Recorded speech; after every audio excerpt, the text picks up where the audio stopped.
जय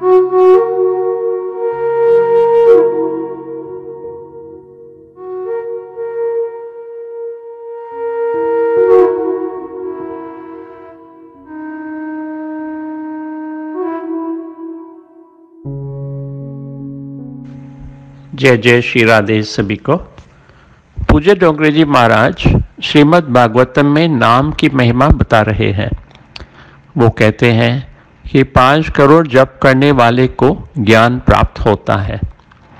केवल पढ़ते रहने से ज्ञान का अनुभव नहीं हो सकता। प्राचीन संतों के चरित्र में ऐसा कहीं भी नहीं है कि वे अमुक स्थान पर पढ़ाई के लिए गए थे। भगवत भक्ति से चित्त शुद्ध होने पर उनके मन में ही ज्ञान प्रकट हो जाता था।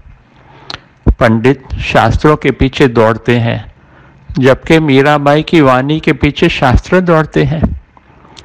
13 करोड़ जप करने से जीव और ईश्वर का मिलन होता है। कलिकाल में इसके सिवा अन्य कोई उपाय ही नहीं है। अधिकारी गुरु द्वारा मंत्र ग्रहण करने से मंत्र में दिव्य शक्ति आरोपित होती है। अजामिल भी नाम स्मरण से ही तर गया था। श्री डोंगरे जी कहते हैं कि वेदांत के सिद्धांतों को समझना कठिन है और उन्हें अनुभव करना तो और भी कठिन है। आत्मा तो सिर्फ देख रही है और दुख तो इस शरीर को ही होता है। किंतु नाम स्मरण बड़ा आसान है। भक्ति आसान और सरल है। वह मृत्यु को उजागर करती है। जप के बिना जीवन सुधरता नहीं है। भगवान का नाम ही परमात्मा का स्वरूप है। नाम के आश्रय से पापों का भी विनाश होता है। याद रखें, नाम के आश्रय से पापों का भी विनाश होता है। इस बात को समझने के लिए अजामिल का दृष्टांत कहा गया है। अजामिल जन्म से तो अधम था, किंतु प्रभु के नाम का आश्रय ग्रहण करके कृतार्थ हो गया। श्री डोंगरे जी कहते हैं, हम सब भी अजामिल हैं।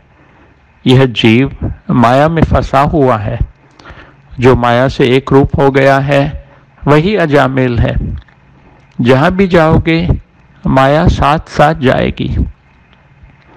गरम कोयले में हाथ डालें तो जलेगा ही ना। वैसे ही संसार में रहते हैं तो माया के संसर्ग में तो आना ही पड़ता है। माया का स्पर्श तो करना ही पड़ता है, किंतु उसका स्पर्श अग्नि की भांति ही करना चाहिए। उसे विवेक रूपी चिमटे से पकड़ना चाहिए। वैसे तो अग्नि के बिना जीवन व्यवहार चल नहीं पाता, फिर भी उसे कोई हाथ में तो नहीं लेता है ना।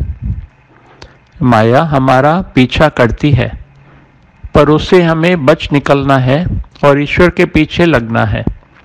हम ईश्वर का पीछा करेंगे तो माया हमारा पीछा छोड़ देगी। माया का स्पर्श करते समय बड़ा सावधान रहना चाहिए। कामिनी और कंचन ये दोनों माया के ही 2 रूप हैं। प्रयत्न ऐसा करो कि इन दोनों में मन ना फंसे। चाहे शरीर से पाप करो या मन से, दंड तो भोगना ही पड़ेगा।